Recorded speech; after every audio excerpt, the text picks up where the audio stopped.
अमरावती ग्रामीण पाणीपुरवठा विभाग जिल्हा परिषद अमरावती राष्ट्रीय ग्रामीण पेयजल कार्यक्रमांतर्गत मोगरा येथे जिल्हा परिषद ग्रामीण पाणीपुरवठा अंतर्गत गेल्या 2018 पासून 50 लाख रुपयांचा निधी मंजूर करण्यात आला होता। मात्र अद्यापही गावांमध्ये पाण्याची व्यवस्था पोहोचलेली नाहीये।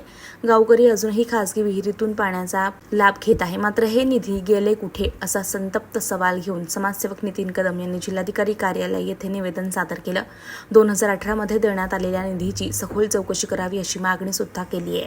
आज आम्ही कलेक्टर साहेबाला निवेदन देण्यात आलो की आपल्या अंजनगाव बारी सर्कलमधलं मोगरा गाव इथे 2018-19 पासून जी पाईपलाईन सँक्शन झाली होती, त्यांचे कॉन्ट्रॅक्टर होते हर्षल रेवणे आणि सब कॉन्ट्रॅक्टर काय नाव त्यांचं मोंगा म्हणून, दोन्ही अमरावतीत।